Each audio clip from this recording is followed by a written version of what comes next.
Kublai shubin fibro kene kalong kajing mitip nam ta ki kimi kikpa la don nap dang pi ki bakwa ban pha ki kun ki jong pi nam ta kane ka free education ma provide by the government of India.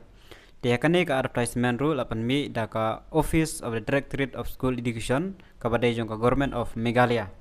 An puli kat kum kane ka notice ma government of Meghalaya directorate of school education and literacy Kenilworth Road Laj Kra.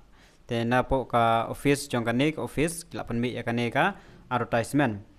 Government of India offer free education including travel costs and reasonable personal expense for tribal girls student in Banash Thali Vidyapit Rajasthan.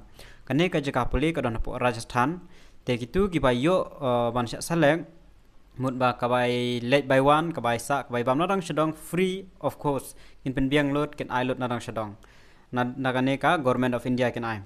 The medium of instruction in the above institution is Hindi. Tangba ka instruction bade ka debi Hindi mo kin hikai bade ka Hindi.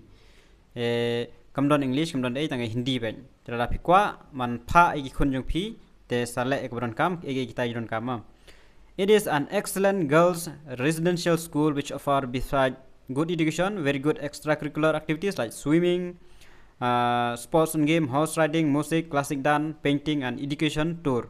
Kane kadai tang nam tai Kynthei mo ki bayo bane tang nam tai Kynthei bakar kadai ka best bha kat kum ka ji ong ne dikin don ro ki extracurricular activities kum ki painting, ki swimming, sports and game ro kini don ki hikai ki nero ki don education tour, painting, horse riding ki nebaro ki hikai ki nero ki don the interested girls tang nam tai Kynthei mo kan interested girls belonging to scheduled tribe of Meghalaya. Tanam taki ST jong Meghalaya mo kane. Scheduled tribe of Meghalaya who have completed 9 years kibal adap Khynnah Snem but kibadang hapo shipo Snem but not exceeding 10 years as on 1st January 2023 but kibom pat dap shipo Snem how shitrik January arjar apply should apply to the undersigned with full particulars such as age, past education, name of tribe, father's name and monthly income.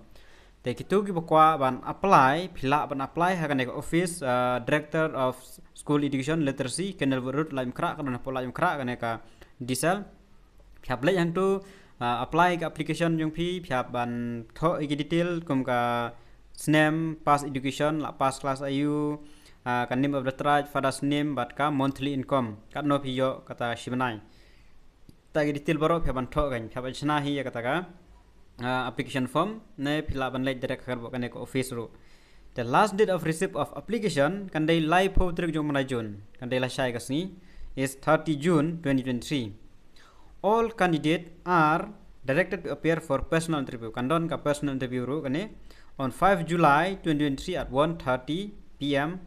in the office chamber of director of school education and literacy at Kenilworth Laj Kra at their own expense. Please bring all original certificate and necessary document with you. The last date kale live photorik kale lashai. The kitu ki pada ban submit kan don saka personal interview kan dei ha santrik July ki haban ra lot ya barok ki documents ki jongpi on original.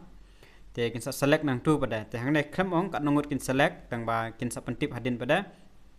The pi la pi kwa ban pha school ki khun jongpi ha kan ne ka school kade free education batch kade ka jika puli kapal apa bah kabaran po Rajasthan te yakane kin tip baik nak government of India nadang sedang kabailut baisa kabai kelas nadang sedang baro nada pio ban syak select tang ba ka komikai ka debe in Hindi te kasyong sapi la pikwa phya ban le kabaran kam phya ban le ban submit ki document jong pi ki baro la shai kasni ki last date kin sanan ka interview santrik July te tangi ne ki jing tip khule shun